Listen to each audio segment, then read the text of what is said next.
아쉬우신가요? 아쉬우시면 심화가정 하시면 됩니다.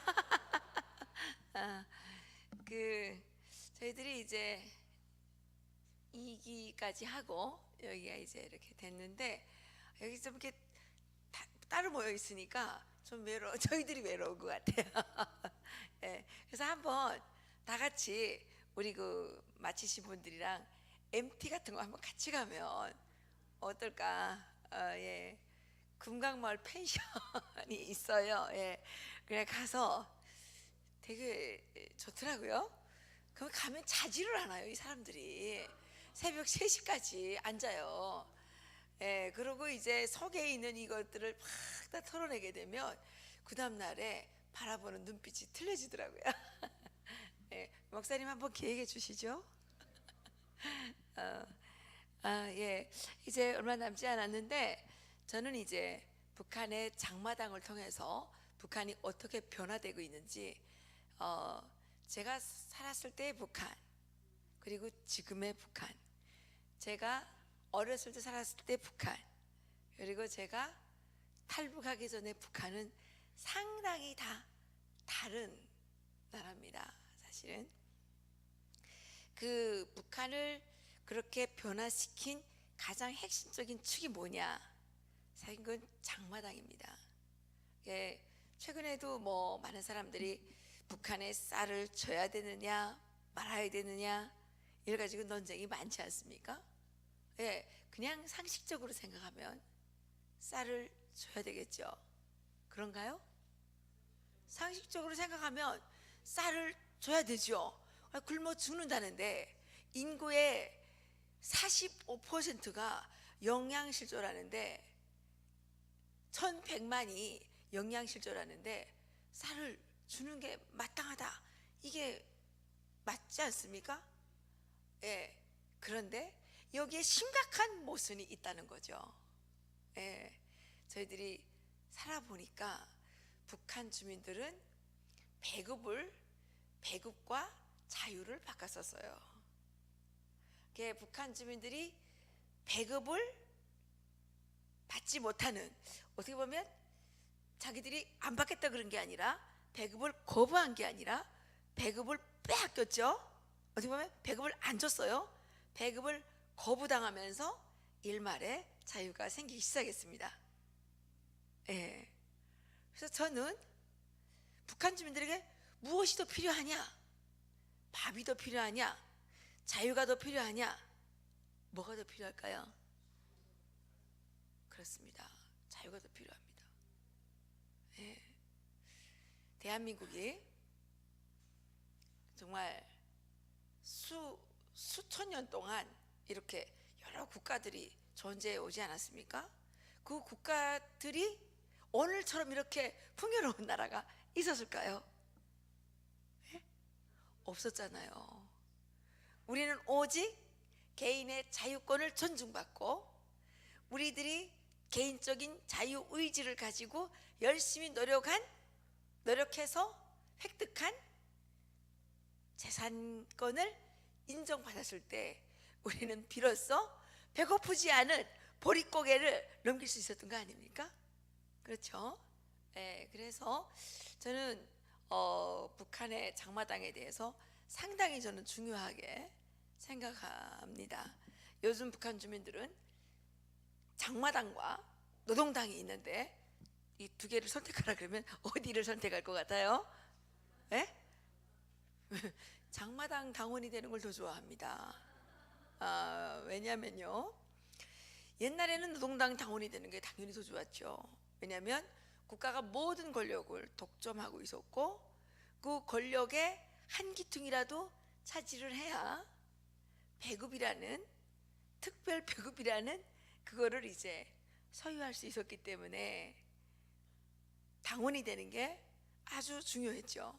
그래서 저도 당원이 되려고 집에 있는 막 쌀을 막 포다가 막 갖다 바치고, 예, 여기로 그 북한에서 이제 돌격대라 그러는데 김일성, 김정일 뭐 이렇게 이 두 사람만 쓰는 전용 케이블선이 있어요.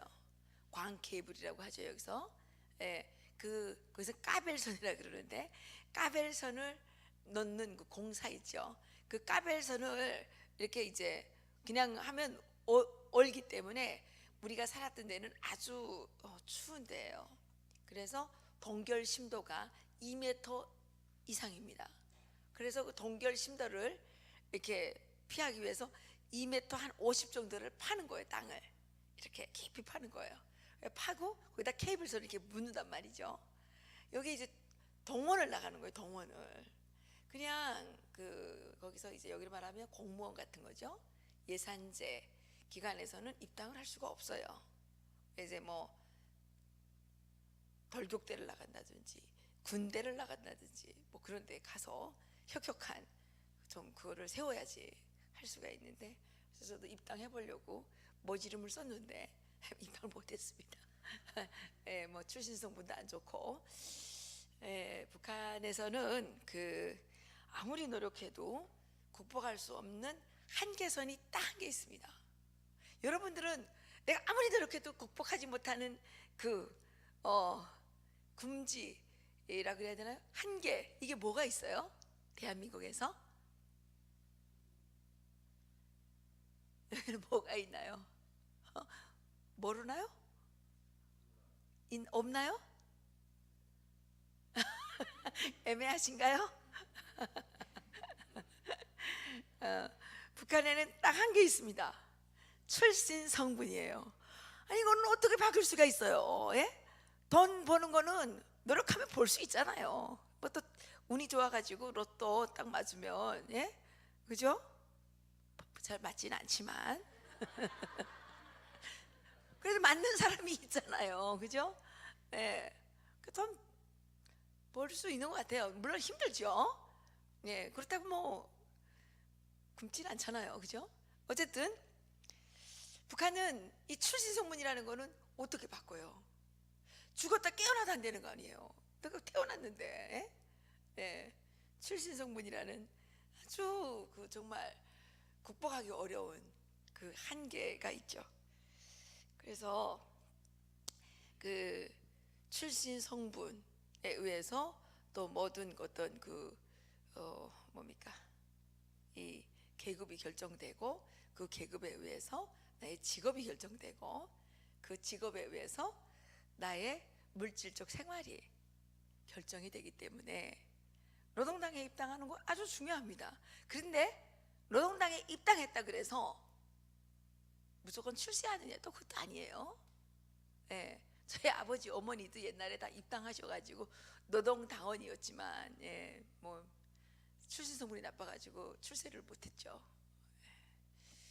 그랬습니다. 그래서 들어가기 전에 기초적인 설명을 조금 하고, 장마당은 왜 중요하냐, 뭐 제 강의가 너무 중요하다는 건 아닙니다만은, 예, 우리는 지금 이 강의를 왜 듣고 있죠? 예? 여러분들은 통일이 어떤 거라고 생각하십니까?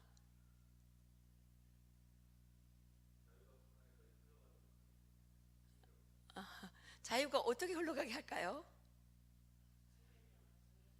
예?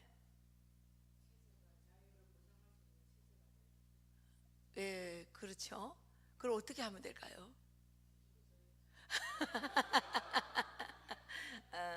예, 그렇죠. 뒤집어줘야 되고, 북한에 우리가 이미 경험해서 그 정당성이 검증된, 그죠? 검증됐잖아요. 그런데 우리가 참 바보 같아요. 이렇게 검증됐는데 여기에 의심을 품고 지금 이상한 나라를 만들어가고 있잖아요. 그렇죠? 인간은 똑똑하다 그러는데 인간은 참 미개한 것 같아요. 예? 참 우리가 아둔한 것 같아요. 아니 이렇게 검증됐는데 이 이상 어떻게 더 검증을 받아요? 예? 그죠? 근데 아직도 검증이 안 됐다 그러면서 뭣도 잘못되고 뭣도 잘못되고. 전 여자분들 정말 깜짝 놀란 게, 대한민국에 1,000만 명이 5분의 1이죠. 1,000만 명이 국가의 보조금에 의지해 살아간다는 거, 이거 아주 무시무시한 겁니다. 이 1,000만 명은 이미 노예가 되기로 결정을 한 거죠. 근데 지금 이런 속도라면 이제 멀지 않은 앞날에 이 1,000만 명이 노예가 될 것이고, 3천만 명이 노예가 될 것이고, 예. 그렇게 노예의 숫자가 많아질수록 우리의 삶은 어떻게 될까요? 피폐해지겠죠. 그리고 우리는 인간다움을 포기하고, 예. 인간다움을 포기하고 누구의 수족이 되어서, 예. 그 누구의 의지에 따라서 살아가는, 생각만 해도 끔찍하지 않아요? 그 사람들은 지금 뭐 국가에서 보조금 받아 사니까 좋다고 생각할지 모르지만 이거는요 정말 무시무시한 겁니다. 이게 뭐 저희 서론은 여기서 좀 마치고요. 제가 북한 장마당이 어떻게 변천되어 왔는지 좀 설명을 드리도록 하겠습니다. 북한은 이제 일제 때는 우리가 다 똑같았잖아요. 그죠? 장마당이 있었죠. 장마당이 있었는데 해방이 된 다음에 46년도 3월 5일에 북한이 뭘 합니까? 토지 개혁을 합니다. 그때 토지 개혁을 하면서 어떻게 토지 개혁한다 그러게 되면 많은 한국 분들이 북한의 토지 개혁은 너무 잘 됐다 이렇게 이제 평가를 합니다. 그리고 제가 한국의 그 고등학교 한국사 교과서를 보니까 이 교과서들에 어떻게 되어 있냐면 북한의 토지 개혁은 무상몰수 무상분배, 들어보면 좋아 보이죠? 대한민국은 유상몰수 유상분배 이렇게 돼 있어요. 그래서 사람들은 다 공짜를 좋아하잖아요. 그죠? 공짜를 좋아하기 때문에 많은 사람들은 북한은 토지 개혁을 참 잘했다 이렇게 이제 얘기를 합니다. 그런데 북한은 토지 개혁을 정말 최악으로 한 겁니다. 북한에서는 이제 46년 3월 5일에 토지 개혁 법령을 발표하는데 어떻게 돼 있냐면 그 5정보 이상 땅을 소유한 이런 이상을 소유한 이 사람들의 땅을 다 무조건 무상으로 다 빼앗습니다. 빼앗는데 이거를 김일성이가 직접 가서 빼앗는 게 아니라 그 지역에 있는 청년들, 땅이 없는 사람들을 이렇게 시켜서 농촌위원회라는 걸 만들어요. 농촌위원회. 그래서 그 청년들을 시켜서 가서 빼앗습니다. 땅 문서 빼앗는 거죠. 빼앗고 땅을 많이 소유하고 있던 사람들은 그 지역에서 집도 빼앗고 내쫓습니다. 그래서 추방을 보내는 거죠. 그때 많은 사람들이 한국으로 내려왔죠. 그게 1차 실향민일 거예요. 아마도 땅 빼앗기고. 그런데 한국에 못 온 사람들도 있을 거 아니에요. 남아있는 사람들. 그 사람들은 정말 고통스럽게 살다가 죽어갔습니다.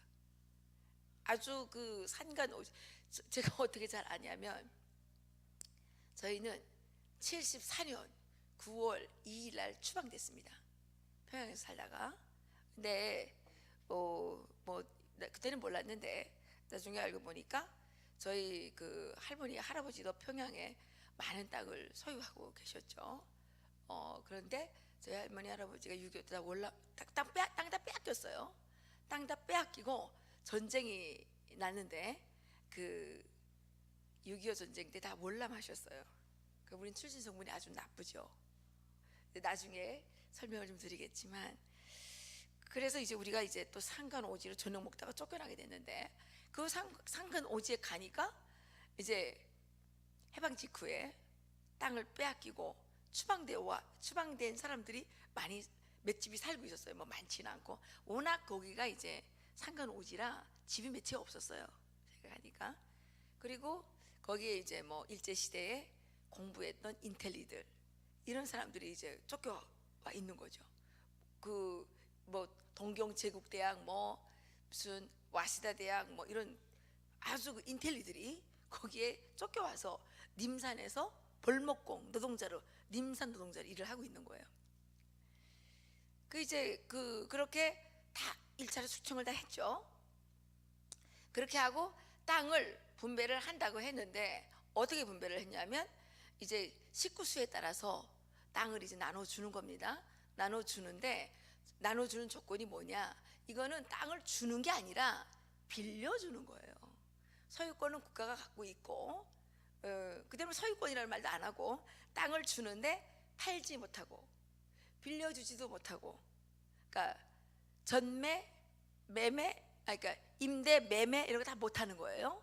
그리고 다른 사람을 데려다 일시키면 안 돼요. 딱 자기 집 식구들만 가서 일을 해야 되는 거예요. 딱 자기 집 식구들만 가서 일을 해야 되는데, 그러면 그 일한 대가는 어떻게 되느냐? 일한 대가를 몽땅 다 내가 가지는 게 아니라 나라에다가 그 7대3 30%를 그 현물세를 내야 되는 거예요. 현물세를 내고도 또 대중운동이라는 걸 막 이렇게 해가지고 그 애국미 바치기 운동을 했어요. 그래서 또 이제 뭐 이렇게 하여튼간 또 이렇게 공출을 하는 거죠. 그러면 그게 그 자기 땅이 됐다고 볼 수가 없잖아요. 그럼에도 불구하고 북한 사람들이 이제 자기 땅에서 이렇게 빌려준 땅에서 농사를 열심히 지으니까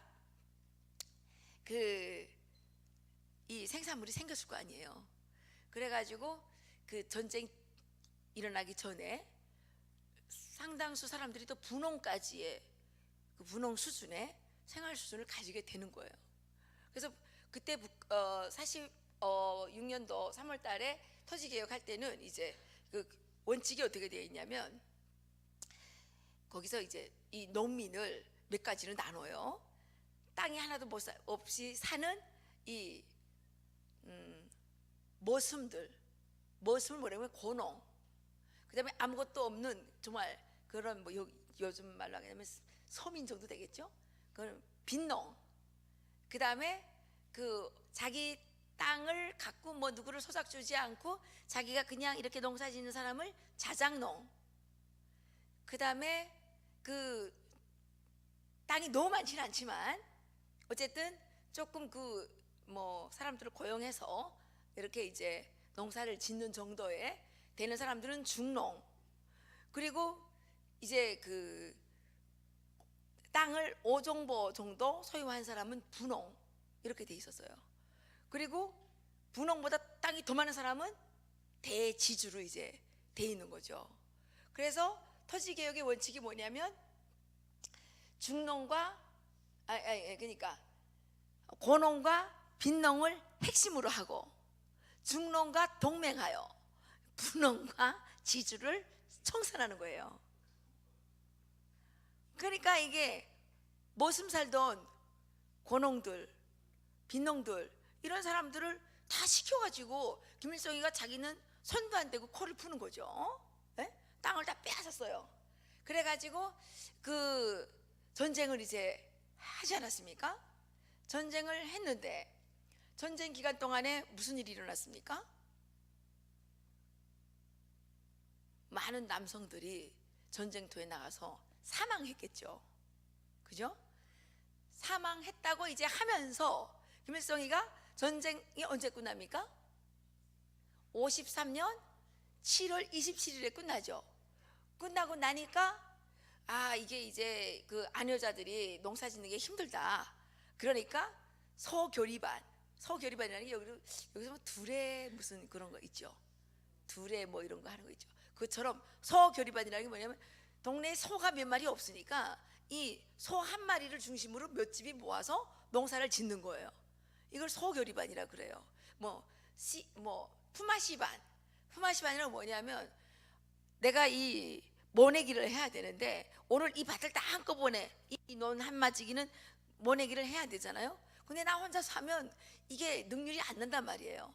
그러니까 품앗이반이라는 건 뭐냐면, 오늘은 너네 집에 가서 그 모내기를 몰아가서 다 해주고, 내일은 우리 집에 가서 해주고, 뭐 이렇게 하는 거예요. 뭐 이런 것들을 한다고 그러면서 이렇게 이제 모으기 시작해가지고 이제 최근에 박원순 시장이 잘 쓰는 수법인데요. 협동조합 여러분 들어보셨죠? 협동을 한다 그러면서 그 이제 소교리반, 뭐 씨앗, 뭐 품앗이반 뭐 이런 데 이제 들어간 사람들에 대해서는 뭐 국가가 비료도 좀 더 잘 주고 대출도 좀 해주고 뭐 이렇게 수법을 쓴단 말이에요. 지금 박원순이가 하는 게 그거잖아요. 뭐 그 협동조합 농장을 만들면 뭐 물건도 뭐 우선적으로 사주고 뭐 한다는 거 아니에요. 그렇게 해가지고 옛날에 이제 분홍, 중농 뭐 이런 사람들은 자가 이게 할 수 있었던 이런 사람들을 왕따를 시켜버리는 거예요. 예? 그리고 점점 하기 힘들게 만들어 놓죠. 그렇게 하면서 점점 협동화를 시키는 거예요. 협동화. 그래서 그게 몇 년 동안 걸렸냐? 58년 8월에 협동화를 이제 하는 겁니다. 제가 아까 토지개혁만 말씀드렸는데 북한은 사실 소련의 매뉴얼에 따라서 한국에서는 그때 아직 아무것도 잡히지 않았을 때 46년도 7월 달에 8월 달에 아예 중요산업 국유화를 끝내버렸어요. 중요산업 국유화를. 그런데 중요산업이라는 게 뭡니까? 은행, 철도, 전기 뭐 이런 것들 아닙니까? 이런 것들을 다 국유화를 끝내버렸다고요. 그리고 이제 북한에서 뭐 얘기하기를 소상공인, 수공업자 뭐 이런 뭐 뭐라고 그래야 되나 그 이 조그만 중소기업 하는 이런 사람들이 이제 전쟁 전까지 남아 있었고 전쟁 후에도 조금 남아 있었습니다. 그래서 뭐 그 뭐라 그래야 되나 그 여기 그 새마을 금고 같은 거가 있어요. 뭐 그게 이름이 요즘에 좀 늙어가지고 자꾸 생각이 안 날 때가 있어요. 예, 그때 북한에도 그런 게 있었어요. 여기 무슨 새마을 금고 같은 거, 뭐 이렇게 그 협동조합 형태의 그런 기관들이 이렇게 좀 남아 있었습니다. 그게 이제 58년 8월에 농업의 협동화를 끝내는 겁니다. 농업의 협동화가 끝났다는 건 뭐냐면 그동안 북한에서 나눠줘 가지고 야 이건 이만큼은 네 땅이야 이래가지고 여기서는 농사 지으면 돼 이랬던 거를 다시 다 국가적 소유로 바꿨다는 거예요. 협동적 소유라 그러는데 농장권로 바꿨다는 거예요. 농장권로 바꾸고 북한에서 이제 그 농촌은 국영농장이 있고 이런 협동농장이 있어요. 국영농장은 노동자입니다. 국영농장은 노동자고 협동농장은 농장원이에요. 그래서 뭐가 차이 나냐? 국영농장은 배급과 월급을 받습니다. 협동농장은 뭐예요? 분배를 받아요. 근데 이게 나중에는 이 분배 제도가 왜곡이 돼가지고 분배를 준다 그러면 어떻게 해야 돼? 1년 동안 농사 지은 거를 다 나한테 다 줘야 되잖아요. 그러면 뭐 옛날에는 뭐 김똥돌이 뭐 무슨 잎살이 뭐 몇 톤에 뭐 옥수수쌀 뭐 몇 톤에 뭐 이렇게 이제 나눠줬단 말이에요. 그리고 현금을 얼마 뭐 이렇게 줬는데 70년대 80년대 오면서부터는 이게 아예 없어지고 농장원들 배급 이렇게 분배해 준다고 이게 글자만 가르쳐 주는 게 이게 종이 쪽지만 나눠주고 달달이 나라에서 배급을 주는 거예요. 주다가 없어지니까 못 주는 거예요. 이게요, 난 연금 제도도 좋은지 모르겠어요. 이거 다 지금 우리 돈 갖다가 지금 자기네 월급 타 먹는 거 아니에요? 나 이따 꼭 없앴으면 좋겠어요. 에? 아니 우리가 늙었을 때 돈 줄지 안 줄지 어떻게 알아요? 이건 뭐 하다가 뭐 해주겠다는 건 다 도둑놈들이에요. 안 그렇습니까? 저는 그렇게 봐요.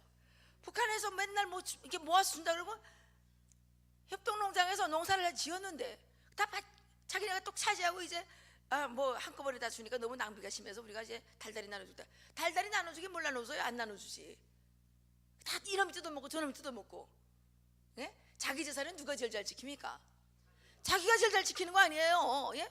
왜 남의 돈 갖다가 자기 얼굴 내고 이거 잘못된 거 아니에요? 예? 이건 너무 이상한 것들이에요. 예?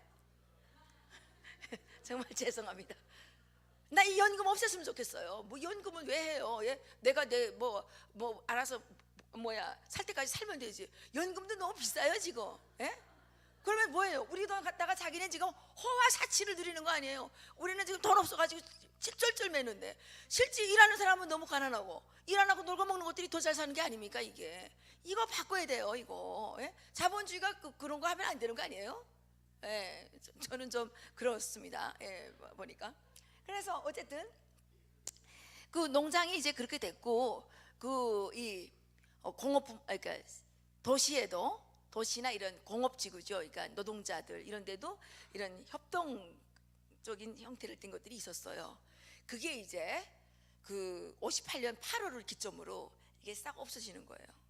그러니까 협동적 소유 내지는 국가적 소유로 이제 소유권이 넘어가는 거예요. 개인의 소유권에서 이 집단의 소유권으로 또는 국가적 소유권으로 이렇게 소유권이 넘어가는 거예요. 여러분, 우리가 지금 자유 하지만 진짜 자유는 뭡니까? 자유가 뭐예요?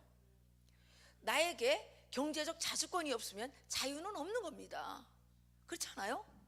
그러면 우리 자유민주주의 국가에서 제일 중요한 권리가 뭐예요? 소유권이죠. 근데 지금 국가라고 하는 이 약간 강도 집단 같은 것들이 지금 우리의 권리를 지금 박탈하고 있는 거예요. 사실 세금 정해진 거 아주 최소한의 세금만 받아야 되는 거예요, 나라가. 이렇게 무슨 지가 능력도 없는 것들이 그냥 거짓말 뻥뻥 치면서 왜 남의 이름으로 자기 생색을 내냔 말이죠. 예?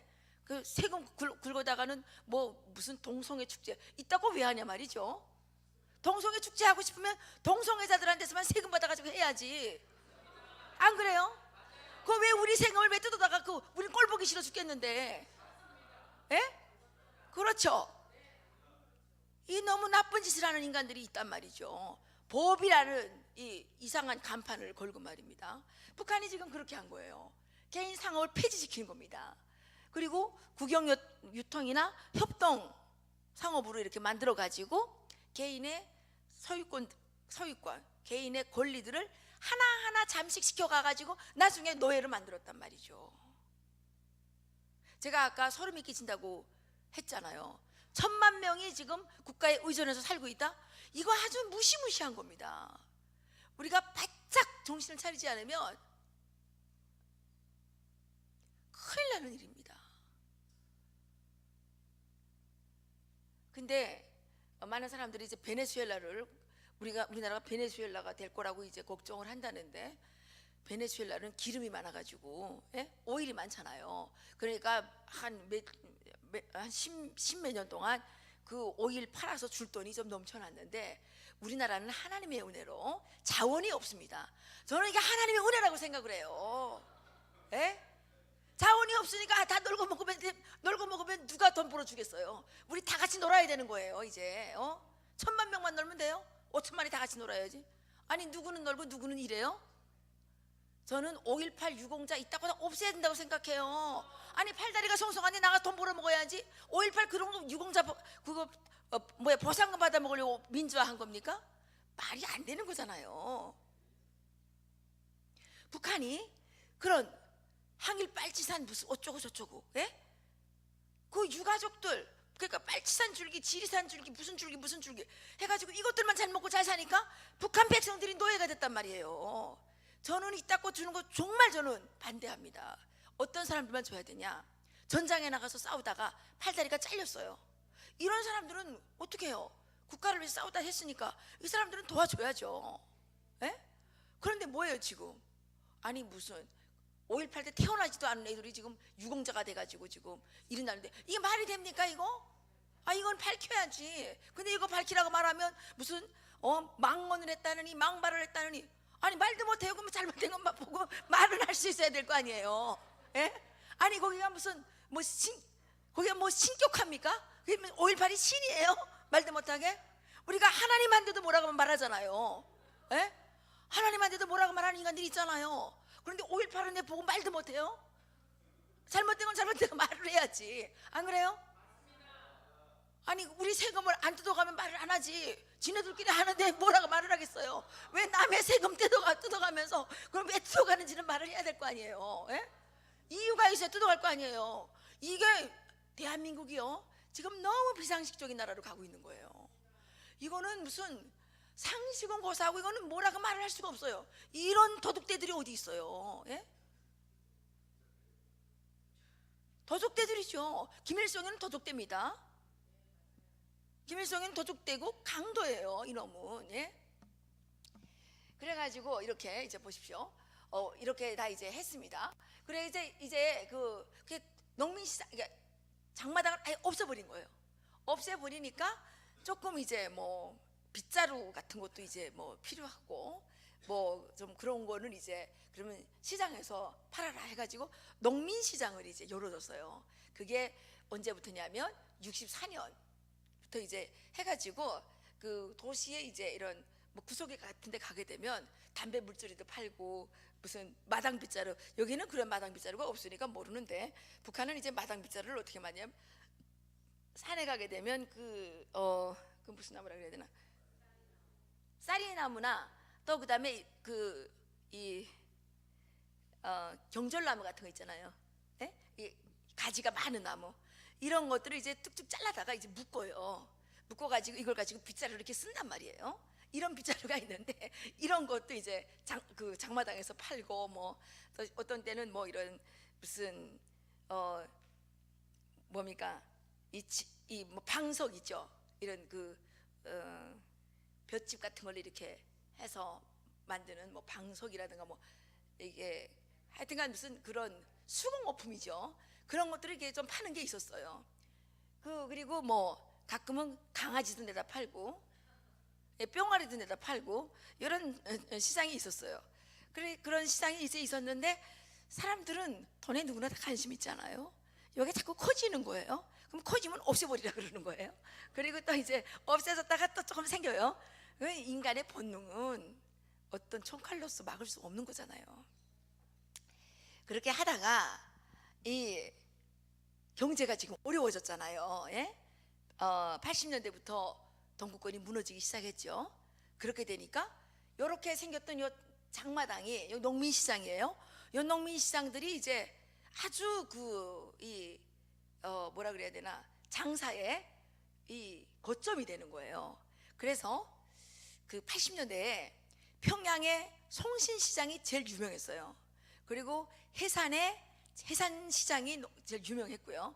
신의주에 가게 되면 채화시장이라고 있어요. 이 채화시장은 화교들 있죠. 중국의 화교들이 이제 그 중국 물건을 갖다가 파는 거예요. 해산시장은 왜 유명하냐? 중국 사람들이 이제 물건 갖다가 파는 거예요. 그래서 왜 한국에서 88년도에 88 올림픽 했잖아요. 빨간 이렇게 티셔츠 있죠. 여기다가 이제 OK 88 뭐 이런 거 쏜 거 있는데, 이런 거 사 입으면 또 단속에서 이거 빼앗아가는 거예요, 이거를. 그러니까 그리고 뭐 중국 샌달, 플라스틱으로 만든 샌달이 아주 유명했어요. 뭐 화장품, 주패 뭐 이런 것들이 이제 장마당에 나와서 이제 팔렸죠. 그래서 특히 중국이 78년도에부터 이제 개혁 개방하지 않았습니까? 그러면서 80년대 초반부터 이제 밀수가 성행해졌어요. 그래가지고 밀수를 통해서 들어온 물건들이 장마당에서 팔리기 시작하는 거예요. 그리고 그때부터 이제 눈이 좀 빨리 뜬 사람들은 이 물건을 이제 엄청 많이 사다가 저런 중국하고 멀리 떨어져 있는 데 있잖아요. 이런 데 갖다 팔게 되면요, 고부로 어떤 데는 3배로 남길 때도 있고 고부로 남길 때도 있어요. 100원짜리 사가지고 300만 원에 파는 거예요. 300원에 파는 거예요. 그럼 얼마나 돈이 많이 남아요, 그죠? 근데 그때는 들키면 아주 혼나죠. 그러니까 어떻게 하냐, 뇌물을 주고 안전원도 끼고 뭐 검찰도 끼고 뭐 이렇게 해서 이제 다 살 길이 있잖아요, 그죠? 그렇게 해서 장사를 하기 시작하는 거예요. 그래서 암암리에 이제 장사가 되다가 90년대에 들어서니까 완전히 본격적으로 이제 장사가 되는 거죠. 그리고 이때와 맞물려서 사실은 언젠가요? 84년도에 홍수가 났나요, 목사님? 여기 한국에 왜 홍수가 심하게 나가지고 김일성이가 뭐 쌀도 주고 뭣도 주고 한다 그래가지고 전두환 대통령이 이제 받았잖아요. 사실 그때 김일성이가 그냥 주겠다 그러면 전두환 대통령이 안 받을 줄 알고 주겠다 그랬는데 전두환 대통령이 통 크게 달라 그래가지고 우리가 그때 죽을 뻔했어요. 그래가지고 천에다가 약에다가 시멘트에다가 쌀에다가 비료에다가 이거 다 보냈잖아요. 그러고 나서부터 북한이 아주 알거지가 된 거예요. 그게 여기 분들이 이제 그때 쌀 받은 게 맛이 없다고 이제 그랬는데, 맛이 없을 수밖에 없는 게 그게 북한에서 전쟁 비축 물자를 하느라고 상당히 오랫동안 이제 보관했던 그거를 다 털어서 보냈단 말이에요. 그래서 그거 보내고 나니까 그 다음 해부터 쌀도 없지요. 상점에 가면 팬티 한 장도 살 수가 없지요. 예, 아스피린도 없지요. 아스피린도 엄청 많이 보냈다 그러더라고. 그래갖고 그때부터 이제 아주 어려워지기 시작했어요. 그래서 원래 북한에서 식량 배급을 받을 때 하루에 700, 쪽지에 써 있는 거는 700g입니다. 그러니까 일반 사무원이, 거기는 이제 식량 배급이 다 달라요.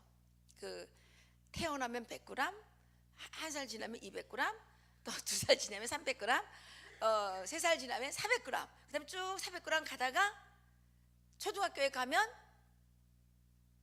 초등학교 때도 400g, 중학교에 가면 500g, 그리고 500g 계속 받다가 16살 되면 600g, 그리고 환자들은 600g, 힘든 노동 못하는 사람은 600g, 일반 사회에 나가서 일하는 일반 사람들은 700g. 그런데 뭐 탱크병이라든가 뭐 비행사, 뭐 이 광산에서 이제 아주 힘들게 일하는 사람들 있잖아요. 이런 사람들은 이제 쌀량이 조금씩 더 올라가요. 그래서 최고 1kg까지 있어요. 1kg까지. 그래서 그거를 급수로 따져가지고 1급, 2급, 3급, 4급, 5급, 6급, 7급, 8급, 9급 이렇게 돼 있어요. 이렇게 돼 있는데 뭘로 차별을 하냐? 평양에 사는 사람들은 잎쌀, 북한은 잎쌀이라 그러는데 흰쌀을 이제 뭐 10kg 배급을 산다 그러면 흰쌀을 7kg를 줘요. 7kg, 70% 또는 80%를 줘요. 그리고 밀가루나 뭐 밀쌀이나 뭐 이런 거를 한 20%에서 30% 정도 줍니다. 평양 사람들은 맛있는 밥을 먹겠죠.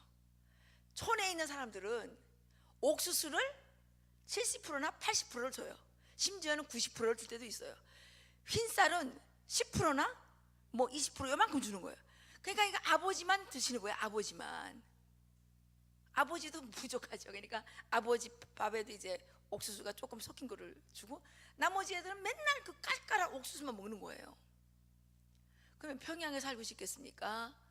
촌에 살고 싶겠어요? 평양에 당연히 살고 싶죠. 예? 그게 평등한 사회인가요? 예? 불평등도 그런 불평등이 있어요. 예, 이 좌파들이 말하는 이 평등이라는 거는 정말 새빨간 거짓말이에요. 새빨간 거짓말이에요. 그래갖고 이 장마당에서 이제 사람들이 물건을 사고 팔고 하기 시작합니다. 그러니까 처음에는 이제 무서워서 못하던 사람들이 옆집 사람이 돈 벌면 하고 싶잖아요. 그리고 옆집 사람이 안 들키는 거 보면 더 하고 싶잖아요. 예? 그런데 나라에서 배급도 안 줘요. 그러니까 장사하는 사람이 계속 늘어나잖아요. 그럼 나중에는 장사하는 게 막 당연하게 막 이제 사람들이 주장하기 시작했어요. 어떻게 주장하느냐? 가다가 안 들어오는데 들키잖아요. 어디가? 그러면 쌀 구하러 가요. 그러는 거예요. 그러면 야, 그 장사하는 거 불법인 거 몰라? 그러니까 안다. 근데 왜 가냐? 그러면 사회주의를 지키려면 내가 살아있어야지 사회주의를 지키지. 내가 죽으면 누가 사회주의를 지키겠냐? 예?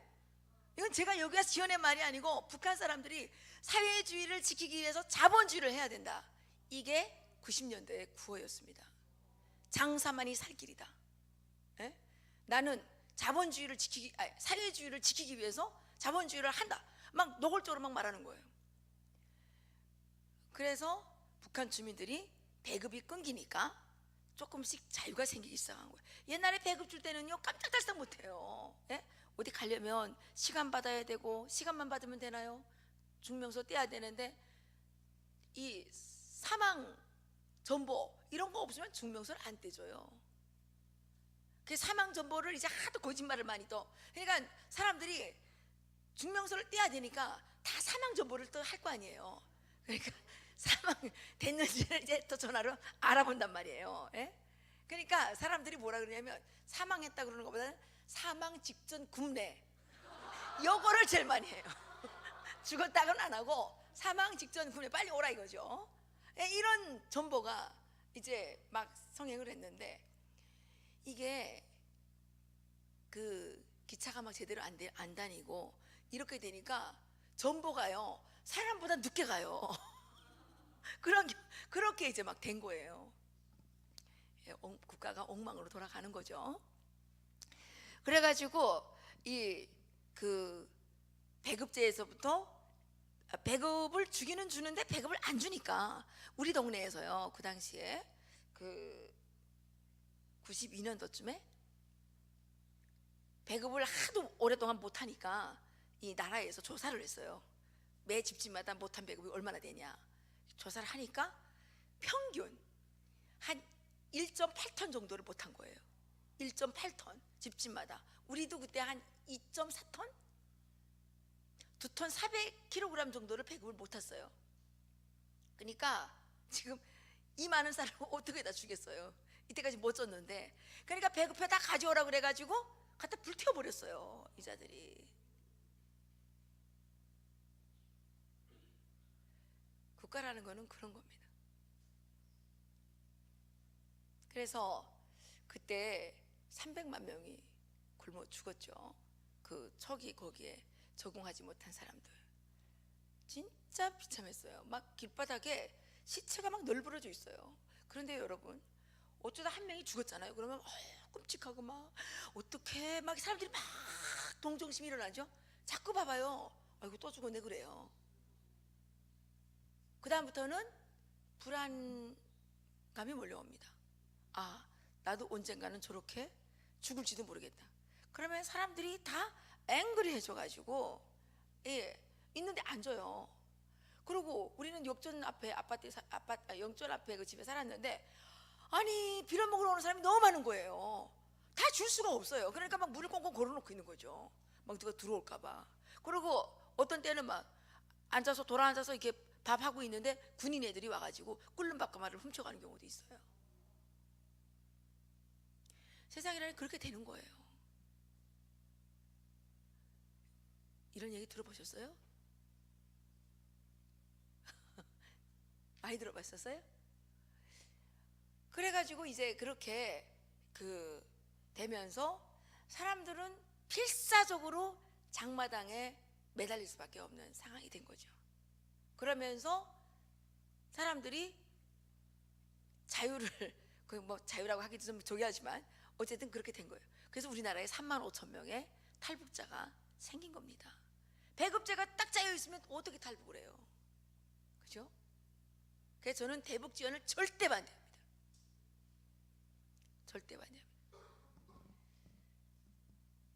대북 지원 해줘봐야 또 배급 준다 그러면서 사람들 그냥 나가라 들어가라 그러고 계속 조금 주고 계속 피곤하게 놀고요.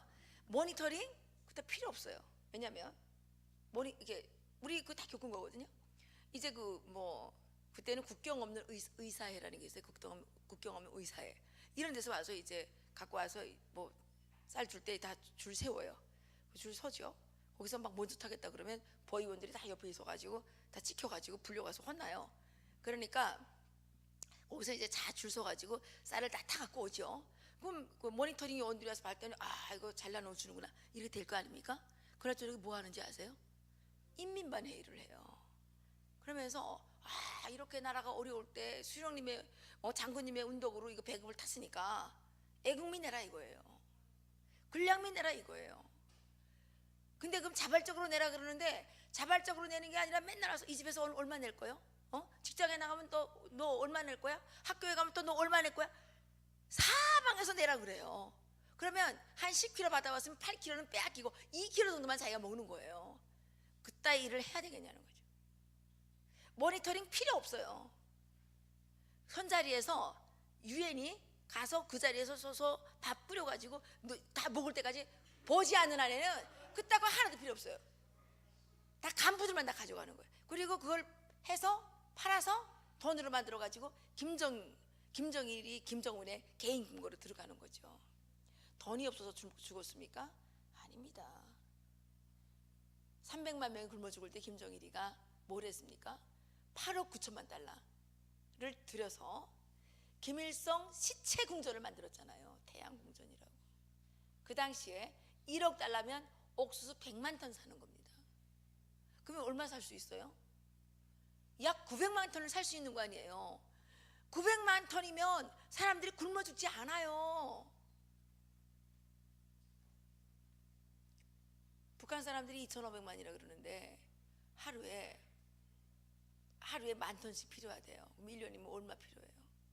쌀이 약 300만 톤 정도 필요하잖아요. 900만 톤 쌓았으면 굶어 죽었겠어요?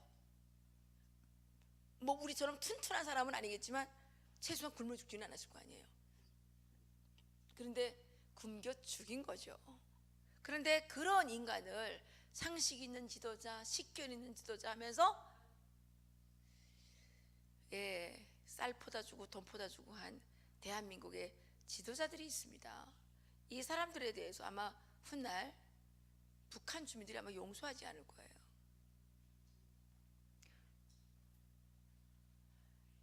그래서 이 농민시장으로 이제 불리다가 이렇게 채소, 명태 이런 거 팔다가 나중에 이제 공업품을 파는, 공산품을 파는 그거로 이제 바뀌는 거죠. 이게 중국의 개혁개방을 이제 이거 다 받으셨나요? 못 받으셨어요?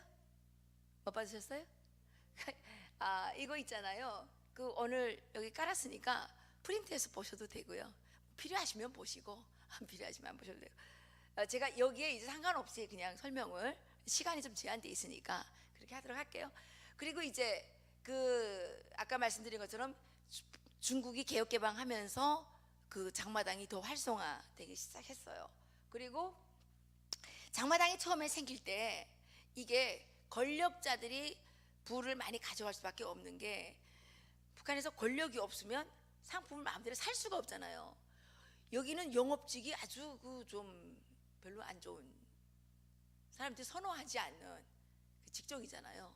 북한에서는요 제일 권위 있는 데가 판매지도원입니다. 여기 말하면 영업과장 정도 되겠죠. 예, 팔아주는 사람이 제일 아주 위신이 있어요. 북한의 상점들에 가게 되면 100번 물으면 100번 웃으며 대자마자 이런 거 다 써붙였는데, 가서 사람들이 가서 판매 운동 뭐 저거 얼마예요? 그러면 진열이야요. 그래요. 그 잘못 듣고 판매 운동 뭐 저거 좀 봅시다. 그러면 진열이라지 않습니까? 손님 기대기가 없어요. 이러는 거예요. 여기는 어떻게 돼 있어요? 여기 빨리 바깥에 있잖아요. 여기는 어떻게 돼 있어요? 무슨 우리가 처음에 오니까 뭐 고객이 오케이 할 때까지 뭐 고객이 뭐 왕이고 뭐 이러잖아요. 뭐 고객한테 잘못하게 되면 큰일 나는 거 아닙니까? 근데 거기는 물건이 부족하니까 이게 뭐 판매원이 아주 뭐 상황이에요. 물어만 봐도 막 하도 땡땡거리니까 김일성이가 뭐 구호를 써붙여 준 거예요. 100번 물으면 100번 웃으며 대답하자. 100번 물으면 100번 웃으며 대답하기면 100번 웃으며 대답해요. 한 번 물어봤는데 짜증을 내잖아요. 그리고 상점에 가게 되면 이게 다 상품이 없으니까 진열품 이제 처음에 놨다가 진열품도 와서 또 뒷문으로 와서 가져가는 놈들이 있을 거 아니에요. 그러니까 케이스만 다 놓은 거예요. 케이스만 다 있어요. 그 상품이 없어요 그 안에. 저도 처음에 몰랐어요 저 안에 그 상품이 없는지를. 아는 사람이 있는 상점에 가서 보니까 야 거야 빈각이야 그러는 거예요. 빈통만 다 놓고 있는 거예요. 사회주의는 이런 데입니다 여러분. 그런데 우리가 지금 사회주의는 좋은 거라고 이렇게 떠드는 인간들이 너무 많아요. 목사님들 중에도 있어요. 목사님 뭐 예수는 사회주의자였다 뭐 이러면서.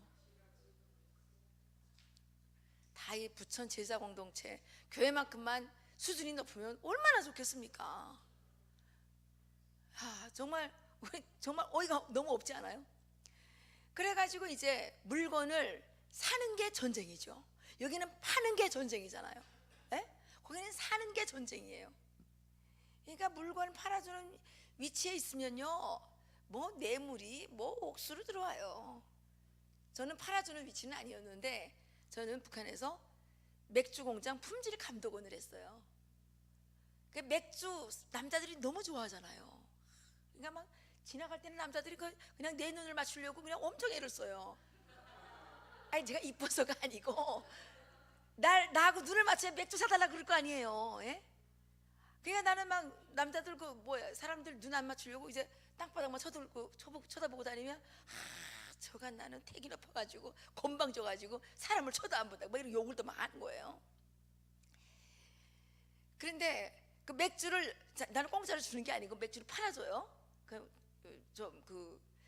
북한은 이제 공장에서 나오는 거를 개인이 살 수가 없거든요. 다 상점에 이제 나가서 상점에서 사야 되는데 그걸 뒷문으로 이제 빼내 가지고 팔아주는 거죠. 이게 팔아주는데 그 와서 맥주를 사달라는 사람이 하루에도 한 100명은 찾아와요. 아, 날마다 불법해야 되잖아요. 그러니까 막 머리가 너무 아프죠. 예, 그런데 처음에는 저는 이제 수지 성분이 좀 안 좋기 때문에 걸리면 안 되거든요. 그래서 저는 아주 딱딱하게 했어요. 원칙적으로 이제 했는데 사람이라는 게 그렇습니다. 100번 찍어서 안 넘어가는 나무가 없다 그러잖아요. 예, 하도 뇌물 공세를 받게 되면 뇌물 받게 돼요. 그런데 나중에는요, 뇌물 안 갖고 오면 괘씸한 거예요. 그냥 뇌물도 안 갖고 와가지고 날 보고 이거 해달라 그래. 이런 그거 누구나 다 똑같이 질 거예요. 그리고요, 뇌물을 계속 받다 보면요, 뇌물 못 받은 날은 너무 섭섭해요. 뭐 잊어버린 것 같아요. 여러분도 그렇게 됩니다. 예, 하여튼간 물건을 팔아주는 사람이 정말 권력이 있는 사람이에요. 뭐 당간부라고 해서 권력이 있는 것도 아니에요. 이 무슨 신발 공장 판매지도원, 화장품 공장 판매지도원, 뭐 이런 사람들은 억수로 권한이 세죠. 화장품 누구나 다 필요하잖아요. 신발 없는데 신발 없으면 어떻게 해야 돼? 깨진 거 신고 다니고 뭐 이래야 되잖아요. 그럼 신발 팔아주면 얼마나 힘이 세겠어요. 아, 이런 사람들은요, 승용차만 타고 다녀요. 벤츠만 타고 다녀요. 길바닥에 나서면 걸어가도록 냅두질 않아요. 저도 그래서 맨날 벤츠 타고 다녔어요. 내 차는 아니지만 길가에 나서면 아, 감독은 어디 가요? 그리고 막 태워주는 거예요.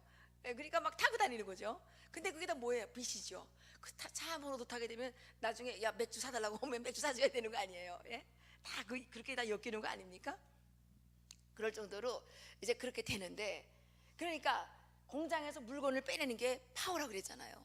그러니까 처음에 장마당이 형성될 때 이런 구두 말고 북한은 그 플라스틱 신발이 있어요. 플라스틱 신발이 있는데 이게 공장에서 이제 국정 가격으로 사면 2원 50전이에요. 2원 50전, 2원 40전 이렇게 하는데 이게 장마당에 나가게 되면 얼마 되는지 아십니까? 250원이 되는 거예요. 예? 그럼 몇 배예요, 몇 배? 예? 이렇게 되는 거예요. 그러면 이걸 빼오는 사람은 돈을 벌겠어요, 안 벌겠어요? 그죠? 그래서 북한에서 그렇게 이제 그 물건을 빼낼 수 있고 막 이렇게 해서 있는 사람들을 뭐라 그러냐면 모그랄이 있는 직장에 다닌다 그래요. 그 직장이 모그랄이 있냐? 그 모그랄이 있는 직장이 뭐냐면 유통 부분, 상업 그 유통 부분들 있죠. 이런 데랑 그다음에 아까 판매지도원 이런 거라 그랬잖아요. 근데 판매지도원도 강철 공장 판매지도원은 모그랄 없잖아요. 강철 가지고 뭐 하겠어요? 아, 그 강철 같은 것도 또 통 크게 팔아먹는 거는 가능하죠. 뭐 그건 근데 외국에다 팔아먹어야지. 국내에서 어떻게 팔아먹어요, 그렇죠? 그러니까 이제 뭐 신발 공장이라든지 뭐 식료품 공장이라든지 식품 회사라든지 뭐 그다음에 뭐 옷 만드는데 뭐 이런 데 있잖아요. 이런 데는 다 모그랄 있죠. 거기서 이제 노동자 말고 그 이 물건을 이제 팔고 사고 할 수 있는 주무를 수 있는 뭐 창고장, 뭐 그쪽에 뭐 간부보다 뭐 창고장, 판매지도원, 작업반장들은 어떻게 하냐? 훔쳐서 갖다 팔아먹는 거죠. 실적을 숨겨가지고. 그러니까 국가 경제가 제대로 돌아가겠습니까? 계획 경제라는 게 얼마나 허술한 건지 여러분 느끼시죠? 예. 그래갖고 이거를 이제 빼다가 장마당에다 판단 말이에요. 근데 처음에는 다이렉트로 팔았는데 많이 팔으려다가 보니까 걸리면 안 되잖아요. 그러니까 중가운데 뭐를 둡니까? 중간 거래상을 두게 되죠. 이렇게 하는 걸 뭐라 그러면 대거리 장사를 한다 그래요. 요 뭐 100원짜리를 사서 10원 붙여가지고 110원에 팔게 되면 요 110원에 사간 사람이 또 뭐 좀 중간데다가 한 150원에 팔고 150원에 산 거를 장마당에 나가서 파는 할머니는 200원에 판단 말이죠. 이렇게 이제 대거리 장사를 하게 되는 거죠. 그렇게 해서 장마당이 이제 형성이 돼가지고 처음에 중국 상품 또 북한에서 만드는 상품 이런 게 혼재돼가지고 했는데 지금은 거의 중국 상품이에요. 거의 중국 상품이고 그리고 또 그 북한에서 이제 83 제품이라 그래가지고 가방을 만드는데 가죽을 쓰잖아요. 가죽을 써서 온전한 가방을 만들었죠. 완제품, 그러니까 정상적인 제품을 만들죠. 그리고 그 가방 만들고 가죽 조박지 남잖아요. 이게 조각들 이걸 이렇게 붙여가지고 이걸 부산물이라 그러죠. 부산물로 이렇게 또 가방을 또 만들 수 있잖아요. 붙여가지고 이렇게 만들면 이렇게 만들어 파는 게 83 제품인 거예요. 그러니까 제품을 만들고 난 부산물이 40% 이상 섞이면 83 제품이 되는 거예요. 근데 이거는 같은 공장에서 만들어도 정상적으로 만든 가방은 5원인데 이렇게 83으로 만든 거는 약간 시장 반시장 같은 데 가서 파니까 이건 좀 비싸요. 한 15원 받아요. 15원. 예. 근데 좋기는 정제품이 더 좋죠. 근데 정제품은 별로 없죠. 그렇게 해서 이제 83 그 물건이라는 걸 만들어 가지고 그 각 지역에다가 이제 직매점을 만들어요. 직매점. 거기에서 이걸 이제 파는 그런 그 하나의 유통망이 생겨났어요. 그리고 평양에는 광복백화점이라고 하는 중국이나 뭐 홍콩, 마카오 이런 데서 들여온 상품들을 이제 북한의 그 일반 상점에서 파는 것보다 상당히 비싸게 파는 그런 상점을 만들어 놓고 만들어 놨는데 그 엄청 비싼데 물건이 부족하니까 사람들이 막 그냥 미어 터지는 거예요. 그러니까 거기 안내표를 이제 다 발급을 해요. 또 북한은 안내표 국가예요. 많은 사람들이 뭐 옥류관에 지난번에 옥류관에 가서 우리나라 그 저기 기업인들이 냉면이 먹구멍으로 넘어갑니까 뭐 그랬죠. 예, 그 옥류관 아무나 못 들어가는 거예요. 그 자기네는 크게 선심 쓴 겁니다. 그런데 그냥 돈도 안 갖고 와서 그냥 먹어서 그러는지 냉면이 먹구멍으로 넘어가냐고 막 그게 뭐예요? 예? 예. 그러니까 식당에 하나 갈래도 안내표가 없으면 못 가요. 그런 식당들은 달러를 가지고 가든지 엔화를 가지고 가든지 위안화를 가지고 가든지 외화를 갖고 가면 뭐 자유롭게 들어갈 수가 있지만 그 북한 돈 갖고 들어가려면 안내표라는 게 있어야 돼요. 안내표. 안내표는 이 시중에서 아주 암거래로 이제 진행이 되는데 엄청 비싸요. 그러면 뭐 그 암거래로 팔아먹는 인간들은 돈을 또 많이 벌겠죠.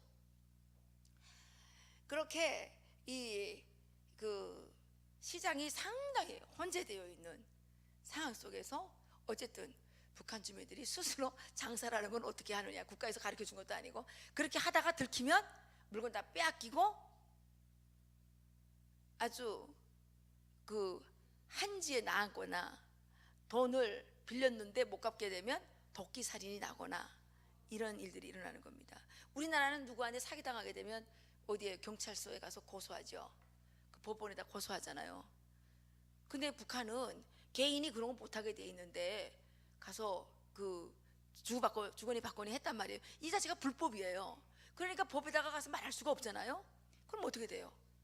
가서 도끼를 갖고 가서 죽이죠. 우리는 정말 좋은 나라에 살고 계신다는 게 느껴지십니까? 이제 그렇게 이제 장마당이 형성되기 시작했어요. 그래서 이 장마당이 형성되니까 이게 보십시오. 이게 이제 해산 장마당인데 이게 좀 재밌지 않아요? 티는 약, 티는이 뭔지 아시죠? 네, 티는 약, 부인병 좌약 뭐 이렇게 이제 이렇게 하고 이거 다 중국 물건들이죠. 이렇게 이제 있고 여기 이제 이 사람이 이게 뭐예요 이게? 북한 자전거 너무 불쌍하지 않아요? 예? 북한에서 보물 1호가 자전거입니다. 왜냐하면 이렇게 뭘 싣고 다녀야 되니까. 예? 이 아줌마들은 이게 뭐예요? 이게 평양 이게 그 통일거리 종합시장에 있는 건데 북한이 이제 장세를 받아야 되는데 누가 누군지를 모르잖아요. 사업자 등록증이 있는 것도 아니고. 그러니까 이제 이렇게 하는데 요즘에는 또 좀 달라졌다 그래요. 이게 다 자기 그 자판을 다 이제 갖고 있는데 요즘에 배급을 안 주잖아요. 그러니까 대거 장마당이 많이 나왔나 봐요. 그러니까 여기다가 이제 다 이게 판때기를 써서 붙여가지고 이 판때기를 이제 갖고 와서 60cm씩 나눠줬대요. 60cm. 요렇게 60cm 요 정도 아니에요? 요렇게 이제 요만큼 삐삐죠 이렇게. 근데 사는 사람보다 파는 사람 많으면 어떻게 돼요? 팔리질 않잖아요.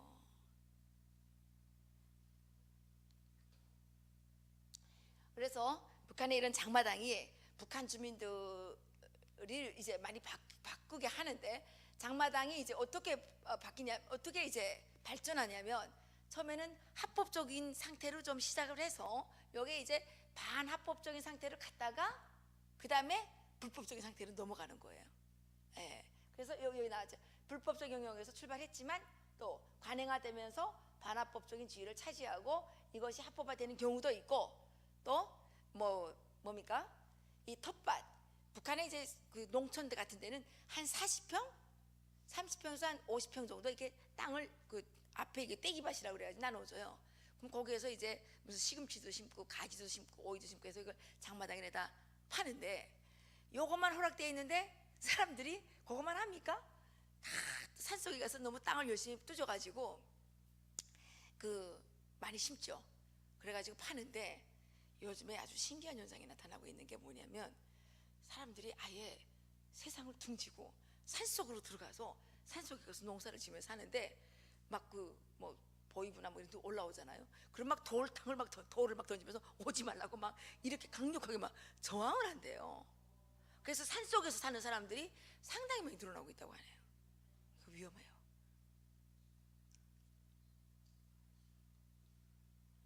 그리고 이제 장사의 형태가 이제 뭐 소규모 지하 공장을 운영하는 사람들도 있고, 그 다음에 사채 고리대라 그러는데 사채업을 하는 사람들도 있고, 여기서 이제 30%라고 썼는데 30%가 아니라 300%에서 360%, 120%에서 360% 정도 되는 겁니다. 그러니까 한 달에 우리는 연리잖아요.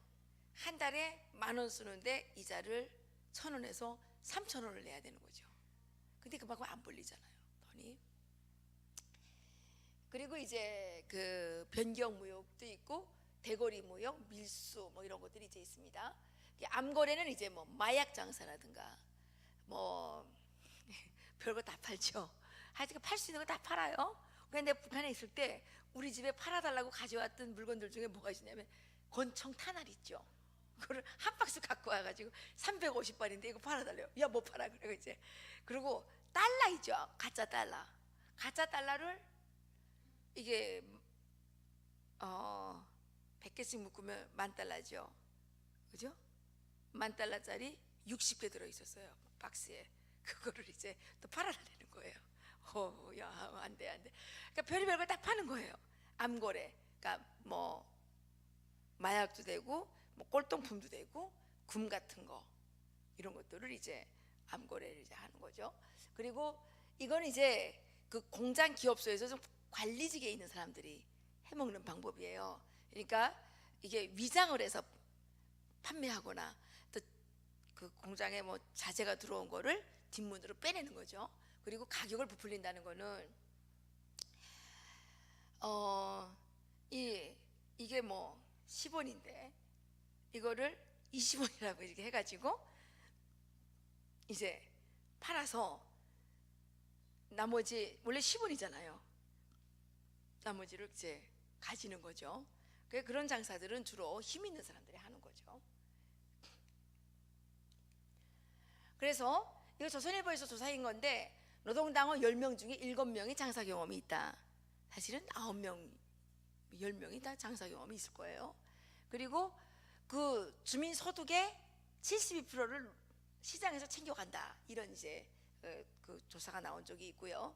그 다음에 시장 참여 비율이 80% 후반, 또 소득이 70% 이상, 시장에서 지출하는 소득의 비중이 80 내지 90%. 이게 이제 그러니까 북한 주민들이 배급에 의지하지 않게 된 거죠. 예? 지금은 거의.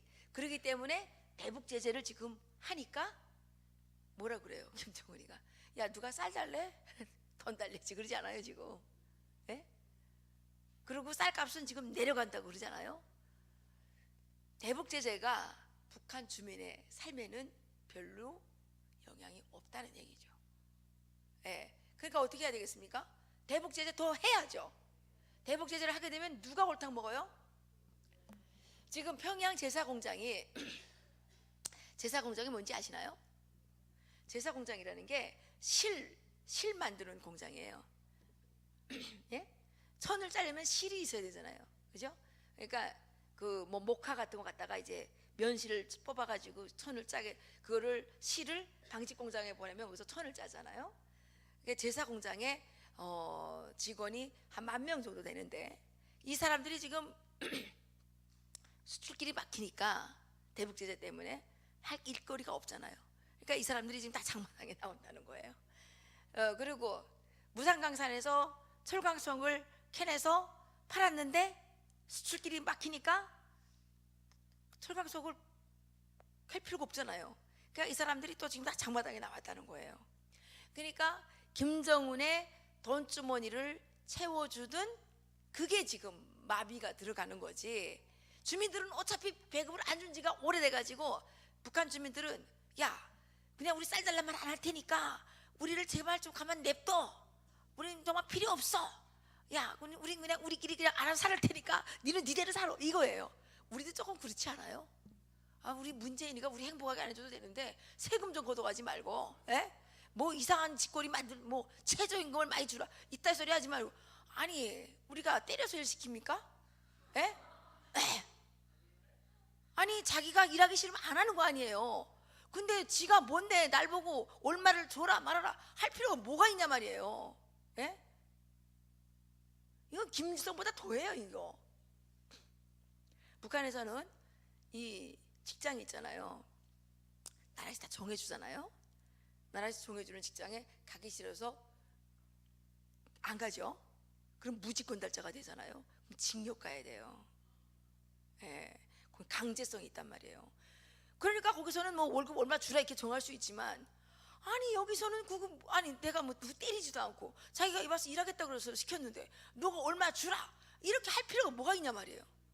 이거 진짜 독재예요. 하여튼 너무 어이가 없어가지고 말이 안 나갑니다. 그런데 북한이 가장 많이 하는 게 뭡니까? 반미죠. 반미.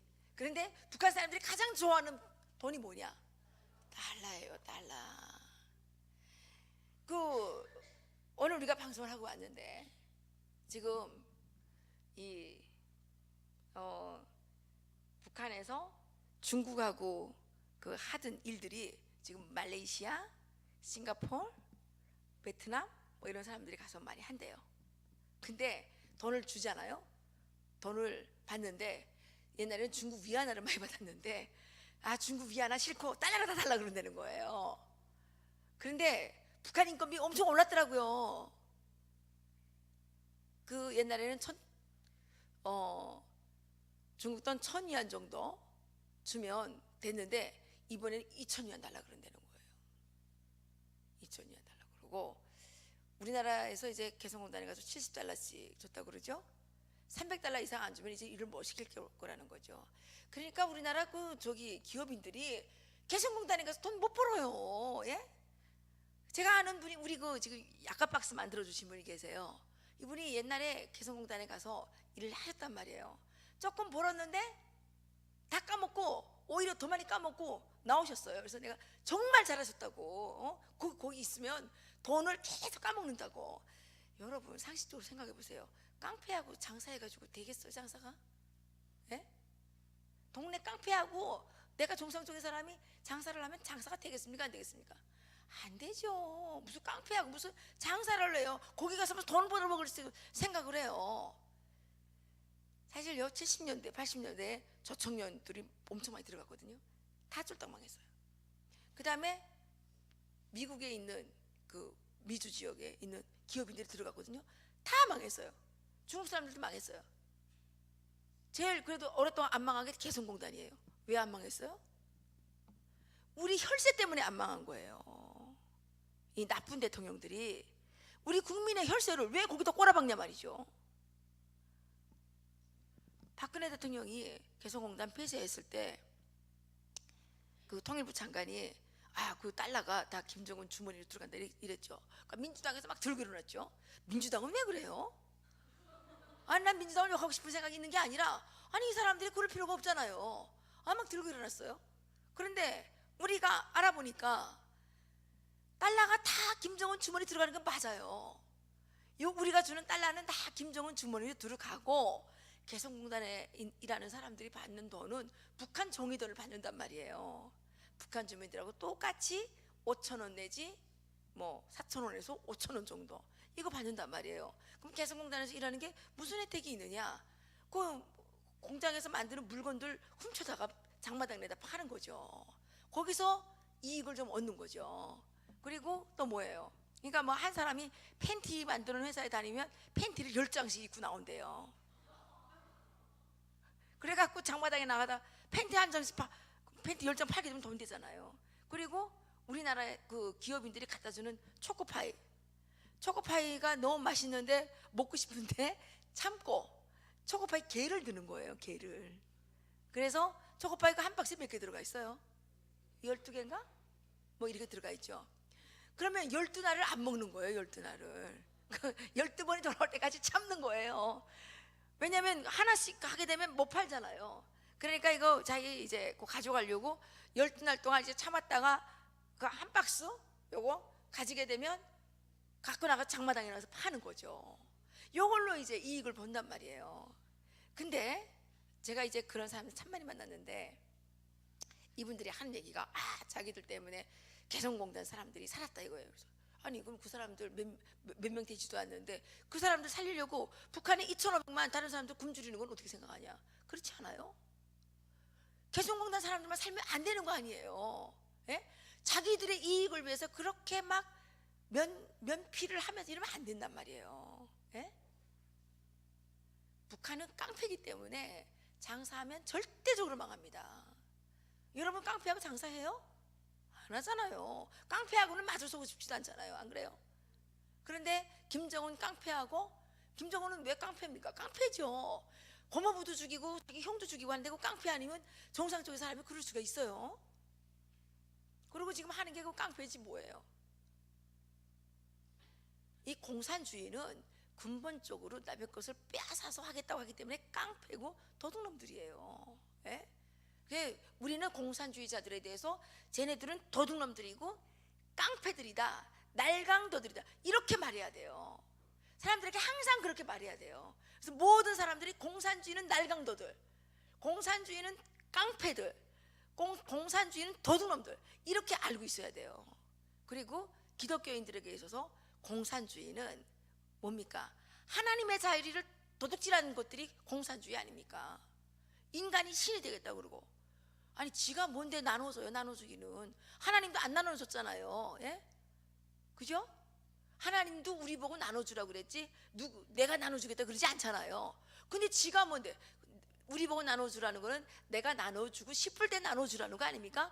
우리들의 자유의사에 맡긴 거 아닙니까? 근데 지네들이 뭔데 법으로 만들어가지고 우리 걸 강제로 뜯어다가 지 낯을 내냐 말이죠.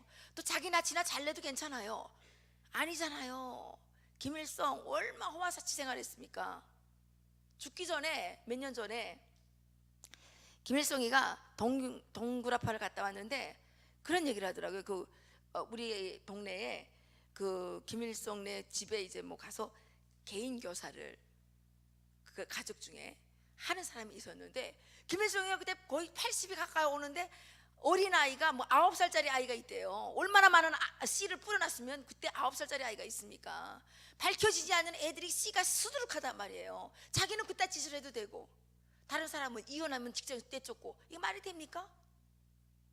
김정일은 또 어떻습니까? 예? 세상의 호화사치를 다 누렸잖아요. 여러분들이 김정일의 요리사 시간이 다 됐습니까? 김정일의 요리사 꼭 사서 보세요. 이제 없어요. 사서 볼 수가 없는데 김정일의 요리사를 좀 꼭 읽어봐야 돼요. 김정일의 사생활이라는 거는 지저분하게 짝이 없고 그런 쓰레기가 없어요. 그런 쓰레기가 없어요. 그러니까 이제 뭐 달러 설명하다가 왜 거기까지 갔죠? 예, 하여튼간 달러가 지금 최고의 그 인기를 누리고 있다는 겁니다. 그래서 뭐라고 돼 있냐면 북한에서 이 북한 돈 김일성 초상이 있는 그 돈이 그게 저기 100원짜리인데 지금도 100원짜리인지 모르겠는데 그 이거는 이제 엄청 많이 갖고 가야 되잖아요. 엄청 많은 거를 뭐라 그래요? 북대기라고 그러죠. 그래서 북한 돈은 북대기라고 부르고, 예?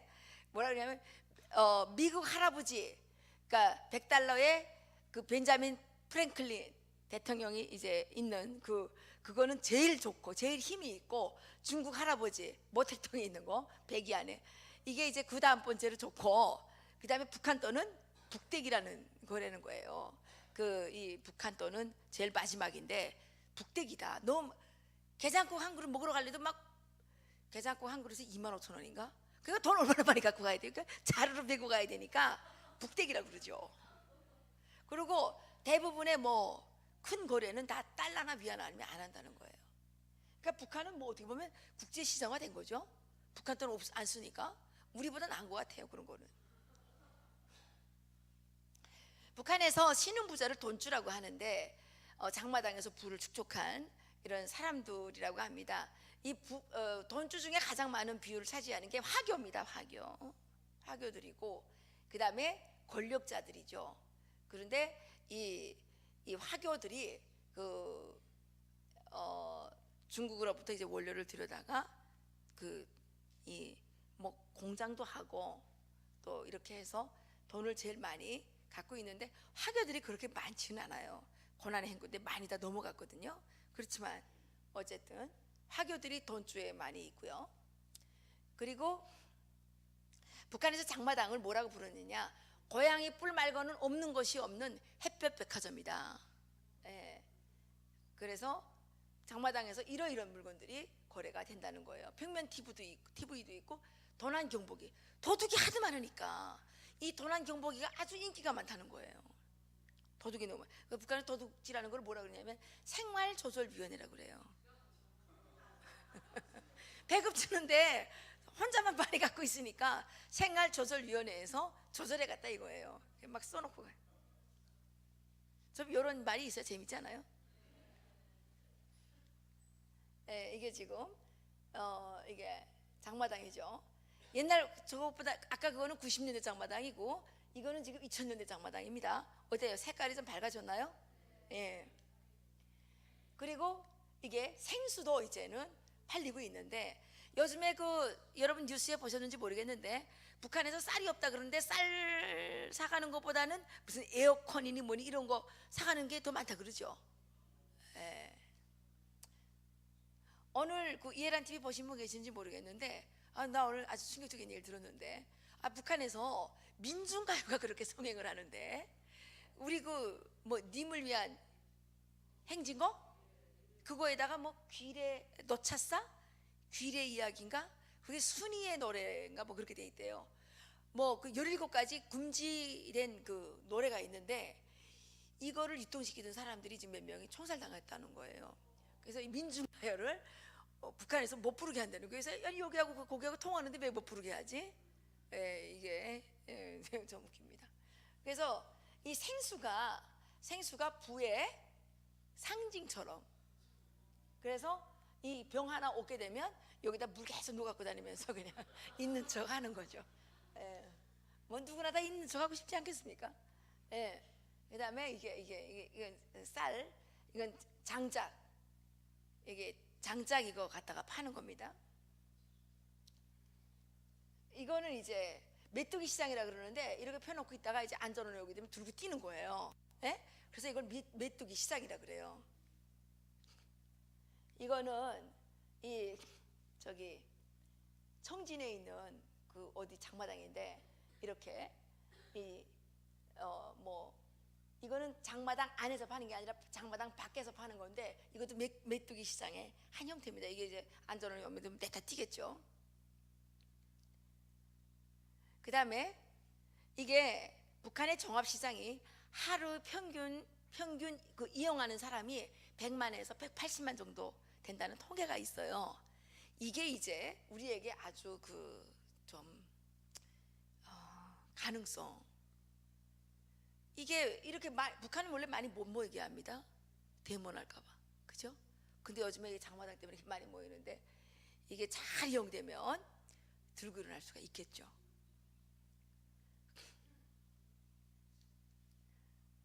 이건 이제 장마당에 매대가 이렇게 돼 있는 거예요. 이렇게 이게 지붕이 뭐 지금 없잖아요. 그래서 햇볕 백화점이라고 부르는 거예요. 지붕이 없기 때문에. 이거는 평양에 이제 저기 종합시장 같은 데인데 여기는 좀 아주 세련돼 있죠. 지금 북한에서 장마당 현대화를 많이 했대요. 그래서 이게 지금 그 2013년도에 이렇게 이제 장마당이 이렇게 생겨 있었는데 2014년이 되니까 뭐가 달라졌을까요? 지붕을 다 씌웠잖아요. 지붕을. 이게 지금 다 지붕을 다 씌웠죠.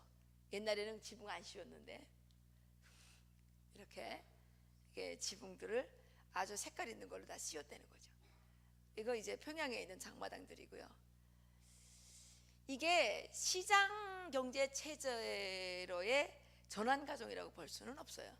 이게 하는데 시장 경제에서 제일 중요한 게 뭡니까? 소유권을 주느냐 안 주느냐 이거잖아요. 그리고 그 소유권을 주기만 하면 안 되고 그걸 지킬 수 있는 법치 제도가 마련돼 있어야 되잖아요. 근데 북한은 그게 아니란 말이죠. 불법도 아니고 합법도 아니고. 그러니까 북한에서 장사하는 거는 상당히 위험해요.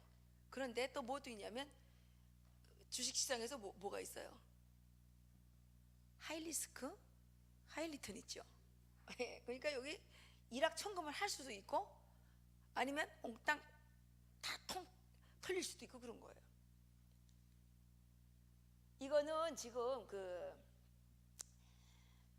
뭐라 그래야 되나, 이 무역 박람회 이렇게 하는 거예요. 요즘에 무역 박람회 평양에서 지금 성대하게 해가지고요. 평양에 호텔에 자리가 없대요. 들어갈 자리가. 예, 지금 무역 박람회 같은 거 하는 거예요.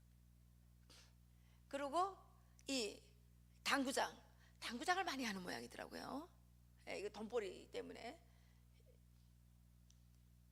그 다음에 고급 식당은 이렇게 이제 커피도 팔고 뭐 이렇게 합니다.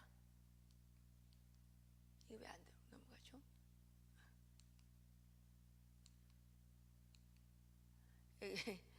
적자 생존. 이렇게 지금 김정은이가 보니까 열심히 적고 있죠. 북한 주민의 의식이 지금 옛날 주민들하고 많이 바뀌었죠. 그래서 북한 사람들이 돈이 최고라고 생각을 해요. 그리고 뭐 여러 가지가 있지만 이 가부장적인 가치관이 많이 바뀌어서 남자들을 아주 멸시하는 여성들이 그런 경향이 많이 나타나고 있습니다. 이혼이 증가하고 있고 결혼을 막 다 거부해요. 그 아이를 낳는 것을 거부하고 있고, 여기 사람들이 뭘 몰라가지고 북한 사람들이 애 많이 낳는 줄 아는데 애 안 낳아요. 거기도 애 많이 낳으면 바보라고 생각을 하죠. 그리고 이게 이 시장 제도가 이렇게 들어서면서 빈부격차가 엄청 심해지는 거죠.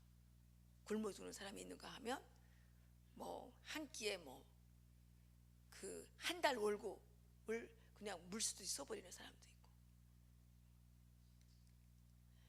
있고. 그리고 이제 마약 중독률이 근데 웃기는 게 돈 잘 버는 사람일수록 마약 중독이 심하더라고요. 그래서 북한의 장마당 신세대 이게 장마당 세대라고 하는데 이 사람들은 이제 장마당 세대는 20대 30대 초반 정도 되죠. 90년대에 출생한 사람들, 80년대 후반에 출생한 사람들, 이 사람들을 장마당 세대라 그러는데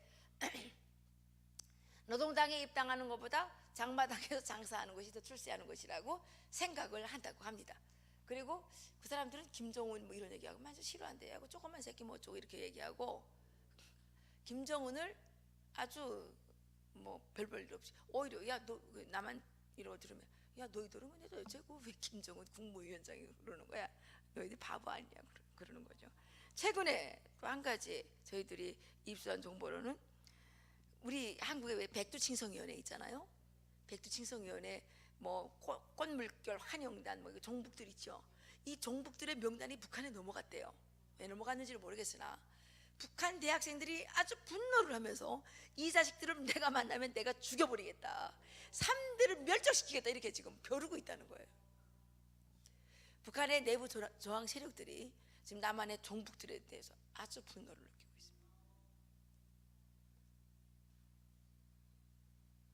있습니다. 이게 돈을 빌리기 위해서 노동당 당원증을 담보로 이렇게 이제 제공하기도 하고, 외화벌이나 장마당에서 돈 버는 것을 더 선호하고, 그 노동당에 입당하는 걸 당연히 기피하겠죠, 그죠?